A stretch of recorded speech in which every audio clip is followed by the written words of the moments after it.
benar nggak sih Islam itu sebenarnya agama untuk perdamaian? Tuh, arti Islam apa? Berserah. Berserah. Selain berserah? Emang cuma satu berserah diri.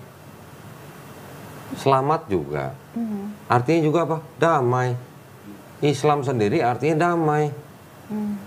Lagi mana tanya, emang Islam buat damai? Lo arti Islamnya aja damai? Ya sudah, berarti kalau kamu sendiri dong. Iya, adalah teman. Oke, ulang dari awal ya kok. Ya. Jadi hikmat yang dipanggil mandul adalah ibu dari para malaikat. Ya. Yang menemani penyelamat, the Savior, adalah Maria dari Magdala. The Savior atau penyelamat mencintai dia lebih daripada mencintai murid-muridnya. Dan dia mencium her atau perempuan itu, Mary of the Magdalene, sering banget di mulutnya, di bibirnya. Orang Yahudi cium di bibir laki perempuan, kalau bukan suami istri diapain? Ya nggak boleh lah, dirajam. Nah. Itu kan namanya berzina. Berarti menurut tulisan ini loh ya. Iya. Ini bukan, saya nggak bilang ini menurut Islam atau menurut apa loh. Ini menurut dokumen ini yang tidak masuk dalam Bible. Disebutkan Yesus sering mencium Maria Magdalena di bibirnya. Iya. Kalau bukan istri boleh nggak dicium di bibirnya? Nggak boleh. Nah itu aja. Ini adalah gospel-gospel yang ditemukan di desa Nag Hammadi tahun Nggak dimasuk di dalam. Ya, tahun 1945 tidak masuk ke dalam Bible. Ini dikentarai adalah gospel-gospelnya dari kelompok Kristen Gnostik. Salah satunya Kristen Basilidean. Pernah dengar? Enggak. Nah, saya tunjukin lagi. Jangan kaget ya. Kristen Basilidean. Nah, ada Kristen namanya Kristen Basilidean yang tumbuh suburnya malah di Mesir. Dari akhir abad pertama sampai abad kedua. Bentar ya.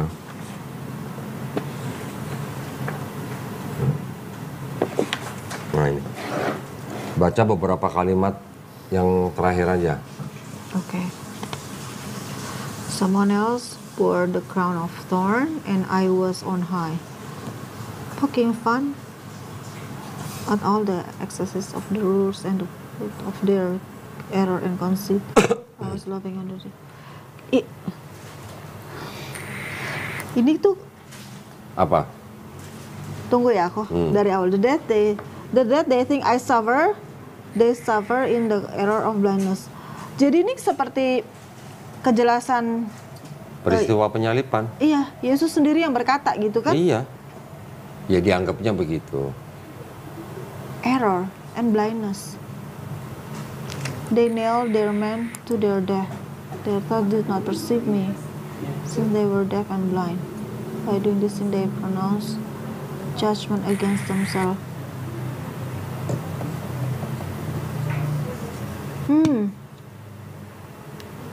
Terus?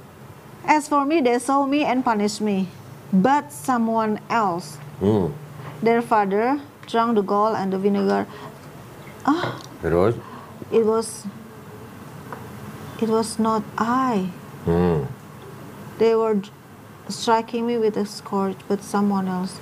Berarti bukan dia. Bukan. Simon bore Simon bore the cross on his shoulder. Ini yang mikul salib ya? Ya, pernah baca kan di Matius, Markus, Iya, Lukas? Simon dari Kirene. Nah, lu tahu, berarti benar di pendeta nih. Terus? Someone else bore the crown of thorn, and it was.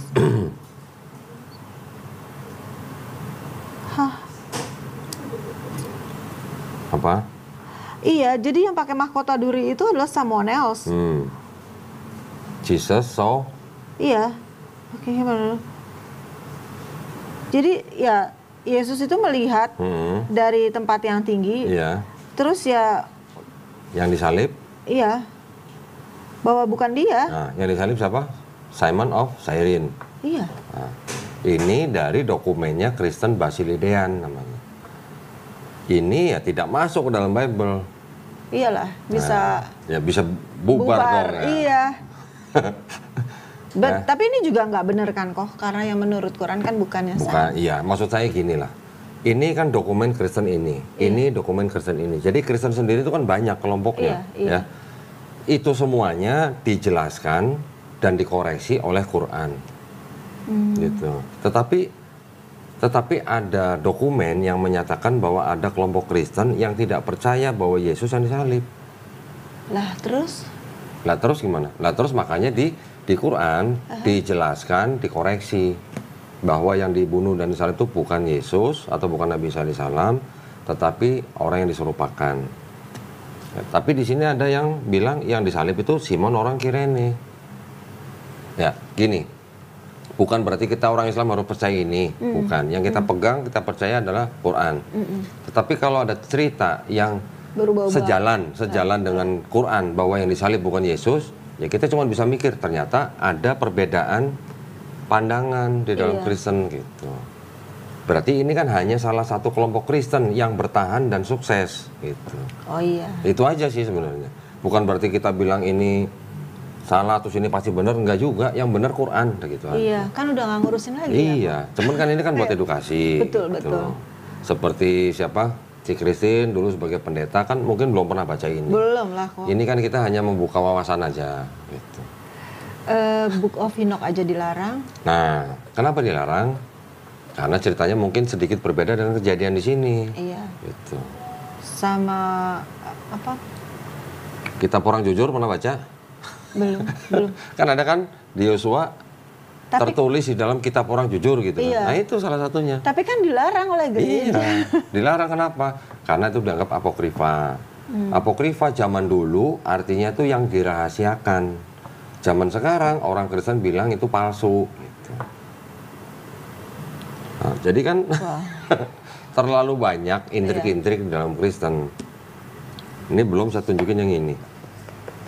Ada buku judulnya begini. Nah, coba tolong terjemahin judulnya aja. 16 crucified 16 penyalipan dari penyelamat. Christianity before Christ. Ini kan the world 16 crucified saviors, berarti 16 juru selamat dunia yang disalib. Iya. Jadi kekristenan sebelum Kristus. Emang ada? Loh. Jadi maksudnya kekristenan itu konsep kekristenannya, konsepnya. Jadi ada orang yang dianggap dia udah disalib, kemudian dia bangkit, kemudian dia dianggap sebagai juru selamat. Itu ada 16. Jadi Yesus yang ke-17. Wah, kok gitu? Ya ini banyak disangkal sama orang Kristen. Iya. Tapi kan dia juga bisa membeberkan siapa saja dan berdasarkan data. Iya, publishnya baru sih kok nih, 2018 ya. Tapi pertama kali 1875 ya. Ini buku siapa nih? Bapak Gereja, Santo Agustin. Judulnya The Confessions. Yang dia tulis pengakuan bahwa baca sendiri ya, nih yang dikuningin tentang itu tadi John 1:1. One puffed up with the most unnatural pride. Certain book of the Platonist translated from Oke. Dibaca dong, jangan dalam hati dong. Yang nonton juga pengen denger. Oke. Thou procurest for me by means one of puffed up with most unnatural pride. Yang sombong nih ceritanya kok. Certain books of the Platonists, beberapa buku dari Platonis. Translated, diterjemahkan dari Latin, dari Greek into Latin. And therein I read. Dan kemudian dibaca, not indeed in the very beginning was the Word. What? And the Word was with God, and the Word was God. The same was in the beginning with God. All things were made by Him, and without Him was nothing made. That which was made by Him is life, and the life was the light of man. Dia sedang membicarakan ini, John 1:1. Oh, iya. Ini menjelaskan. Artinya apa kalau gitu? Jadi bukan the word, tapi bahwa artinya Tuhan, kata-kata kalimat in the beginning was the word, and the word was with God, and the word was God, itu banyak berasal dari buku-buku orang yang berpaham Platonisme. Itu kan buku-buku Platonisme banyak diterjemahkan dari bahasa Latin ke bahasa Yunani. Artinya dengan dengan alasan atau diversion dengan beberapa alasan lah. Tidak berbeda yang mengenai ayat in the beginning was the word and the word was with God and the word was God, itu berasal dari kalangan Platonis. Jadi tadi saya bilang di dalam gospel ini, khususnya di Perjanjian Baru, itu sudah mengadopsi Helenisme Yunani atau yang disebut Hellenistic philosophy. Kemudian paganisme Romawi, saya belum kasih lihat bukunya. Paganisme Romawi dan juga filosofi Platonisme, filosofi Platonisme yang ini. Nah, yang paganisme Romawi ini. Silakan dibaca sendiri. Chapter 21. Ini kan Justin Martyr. Iya, analogies to the history of Christ. Bacanya jangan hela napas dong. Bacanya menghela napas panjang. And we say also that the Word, who is the first birth of God, was produced without sexual union. Yeah. And then He, Jesus Christ, our teacher, was crucified and died, and rose again, and ascended into heaven. We propound nothing different from what you believe regarding those whom you esteem sons of Jupiter. Nah, ini yang ngomong Justin Martyr, Bapak Gereja loh itu. Iya. Dia bilang putra-putra Jupiter sama Yesus itu nggak beda.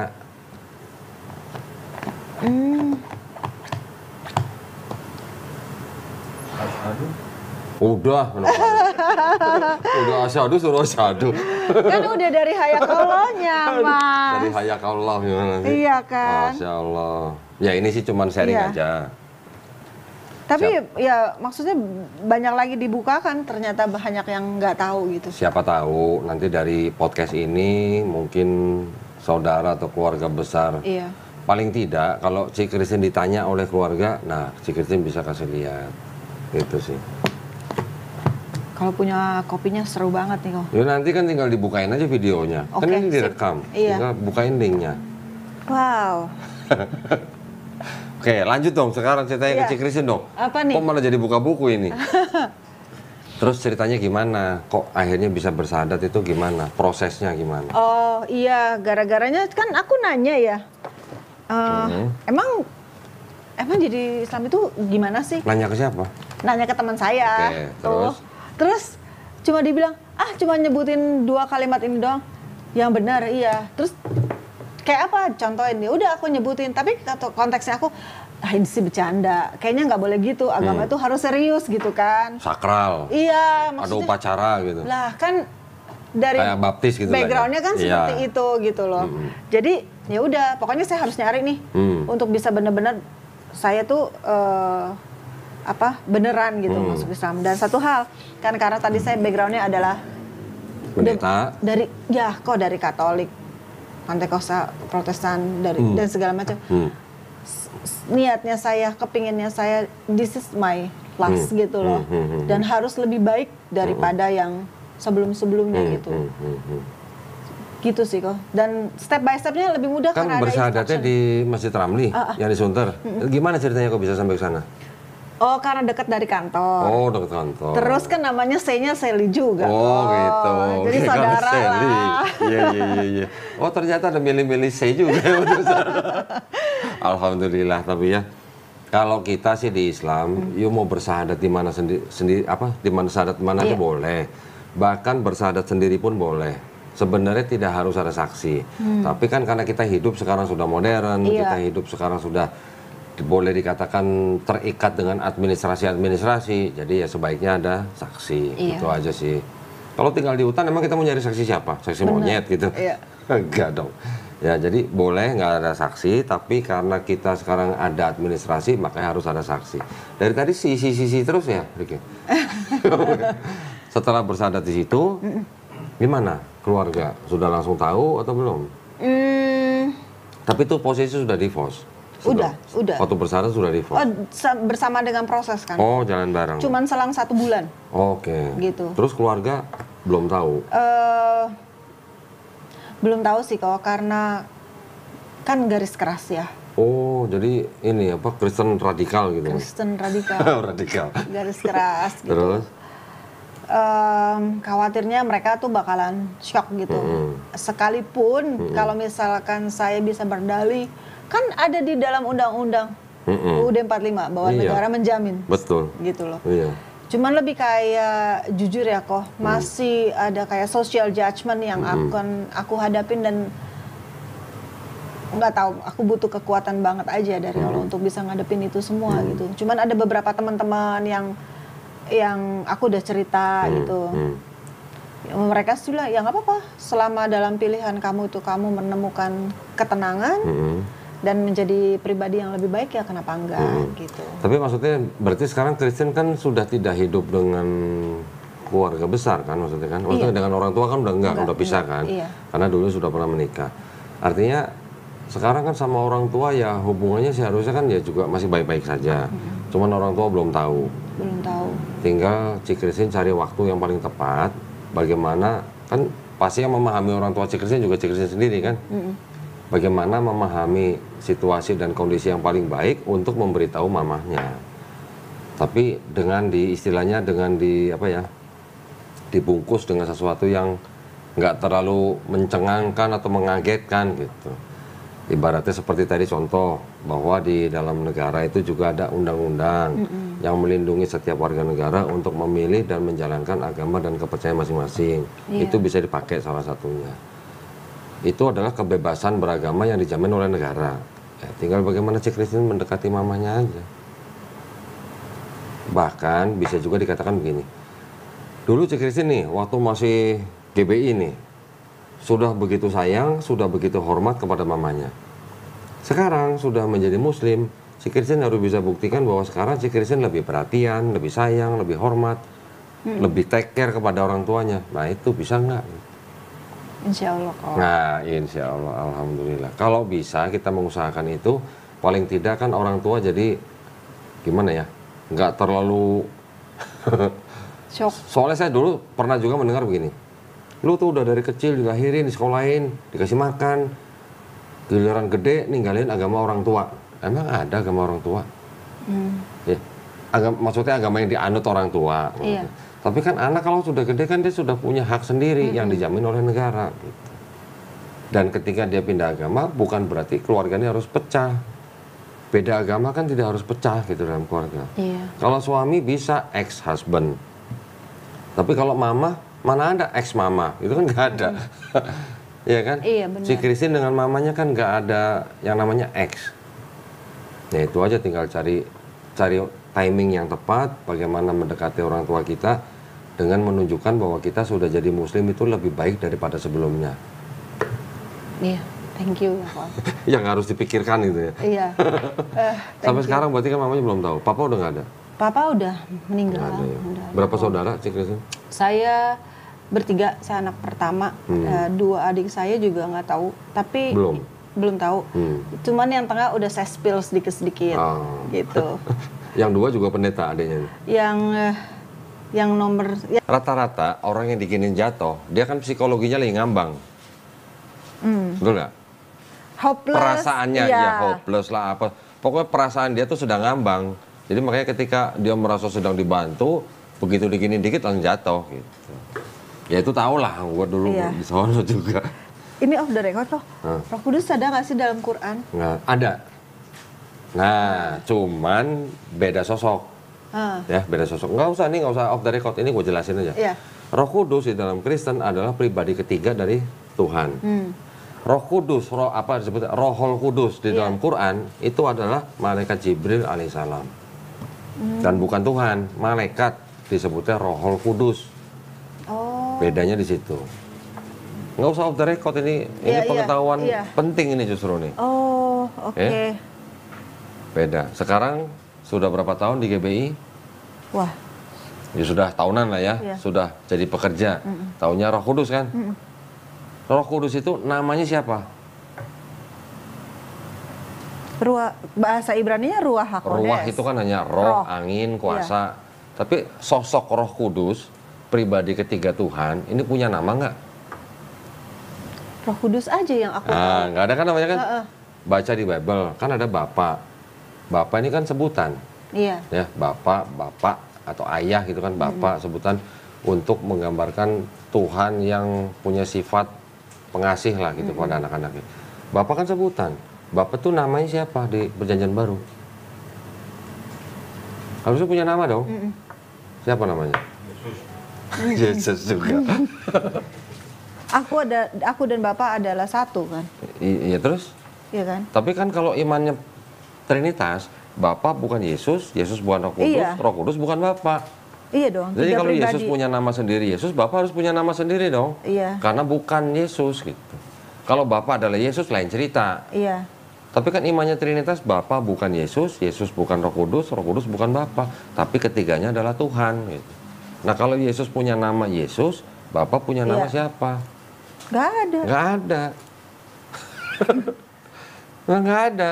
Orang Kristen nanti akan bilang bahwa Bapa itu sama dengan sosok Yod-Heh-Vav-He yang ada di dalam Perjanjian Lama. Betul kan? Tapi apakah orang Yahudi percaya Yod-Heh-Vav-He ini bisa menjelma jadi manusia? Enggak. Nggak ada. Iya. Bilangan 23:19, Tuhan bukanlah manusia. Tulisannya Allah bukan manusia. Allah bukan anak manusia. Keluaran 9:14. Tidak ada sesuatu apapun yang serupa dengan aku, Bapak, dengan Tuhan Yang Maha Esa nih, di bumi. Iya. Ya kan? Nanti ada lagi Keluaran 33:20 kalau nggak salah. Langit yang menguasai segala langit tidak dapat memuat Tuhan. Iya. Nah, di dalam Islam ada konsep bahwa kita mengetahui ada 7 langit. Iya. Kita hidup di langit pertama, Iya. bumi ada di langit pertama. Iya. Manusia aja nggak ada yang bisa menyentuh langit pertama. Betul kan? Ini ada 7 langit. Nah, di dalam Bible Perjanjian Lama juga ada langit yang menguasai segala langit. Berarti kan langitnya banyak. Tidak dapat memuat Tuhan. Lah bagaimana dia bisa turun ke bumi? Gitu. Ya kan? Nanti Hosea 11 ayat 9, Tuhan bukan manusia. Ayub 9:32, Tuhan bukan manusia. Maliaki 3 ayat 6, Tuhan tidak dapat berubah. Tiba-tiba di Kristen bisa berubah jadi Yesus. Nah, kan itu yang makanya beda kontradiksinya. Iya. Sifat-sifatnya yang berbeda gitu. Nggak ada istilahnya Tuhan bisa jadi manusia. Orang Yahudi pun nggak ada yang percaya Tuhan bisa jadi manusia gitu. Tiba-tiba di Kristen firman itu bisa menjelma jadi manusia, Yesus. Nah, itu dari mana? Itulah tadi yang gue tunjukin. Ada Helenistik, ada Roman paganisme, ada Platonisme. Tahu kan dewa Zeus? Iya. Nah, di dalam Helenistik, budaya Helenismenya Yunani kan ada dewa paling tinggi, dewa Zeus. Iya. Bisa punya anak dari perempuan manusia, nanti ada yang namanya Perseus, ada yang namanya Hercules, iya. nanti bisa punya anak dari dewi lain, punya nama Helen, punya nama Hermes gitu. Iya. Konsepnya kan mirip. Iya. Ada Tuhan paling tinggi, punya anak dari manusia, manusianya disebut setengah manusia, setengah dewa. Gitu. Di Kristen juga sama, ada Bapa, ada Maria, punya anak Yesus, Yesus disebut sepenuhnya manusia, sepenuhnya Tuhan. Perbedaannya tipis lah gitu. Iya, Tapi iya. konsepnya sama gitu. Iya. Loh, Islam juga percaya katanya Nabi Isa alaihissalam lahir dari perawan suci kan? Berarti apa bedanya sama Helenistik? Beda. Kalau di Islam kita tidak menyembah Nabi Isa alaihissalam sebagai Tuhan. Bedanya di situ. Di Islam kita memahaminya begini. Allah Subhanahu wa taala itu mampu menciptakan Nabi Isa alaihissalam hanya dengan kun fayakun. Jadi maka terjadilah. Sama seperti ketika Allah Subhanahu wa taala menciptakan Nabi Adam alaihissalam dari tanah liat juga dengan kun fayakun. Beda gitu. Tapi kalau Kristen sejalan atau sejajar dengan Helenisme atau paganisme. Kalau Helenisme ada dewa Zeus, punya anak Hercules, Perseus dan sebagainya. Kalau paganisme Romawi ada dewa Jupiter, punya anak Merkuri dan sebagainya. Konsepnya mirip gitu sejalan. Iya, iya. Terus tadi ada apa? Ada 16 juru selamat yang disalib gitu. Wow. Mind blowing banget sih Nah, Kak. pernah dengar Krishna? Iya. Nah, itu sama juga disalib. Sama juga punya murid 12. Oh, Kelahirannya pun mirip dengan cerita Yesus. Ketika Yesus lahir, Raja Herodes memerintahkan membunuh semua anak laki-laki berusia 2 tahun ke bawah. Krishna juga begitu, ceritanya begitu. Ada seorang raja, namanya siapa, susah nyebutnya namanya, juga memerintahkan begitu. di Hinduism kan? Iya. Pernah dengar Horus? Iya, Dewa Horus. Horus. Nah, sama juga ceritanya, disalib juga. Yang mata satu itu kan? Bukan Dewa mata Horus. satu. Horus kan di Mesir juga ada Trinitas, ada Horus, ada Osiris, ada Isis. Iya. Nah, 3 inilah. Isis itu ibunya. Jadi sudah banyak dari zaman-zaman sebelumnya, ribuan tahun sebelumnya, orang-orang yang menyembah Tuhan yang triad gitu. Triad itu ada 3 tapi satu tapi 3. Jadi kayak copy paste aja gitu kan? Meneruskan gitu. Oh. Di India ada Trimurti. Di Persia ada Ahura Mazda, ada Mitra, ada Ra. Di Babilonia nanti ada dewa siapa, di Sumeria ada dewa siapa, semuanya 3. Kenapa berhentinya di angka 3? Gitu. Kenapa tuh kok? Kenapa ke 5, kenapa ke 10, kenapa ke 100? Gitu. Karena filsuf Yunani namanya Aristoteles bilang, sesuai perkataan orang-orang Pitagoras, pernah dengar Pitagoras? Alam semesta ini dibatasi dengan 3, awal, tengah, akhir. Nah, kami menggunakan hukum itu untuk menyembah dewa-dewa kami.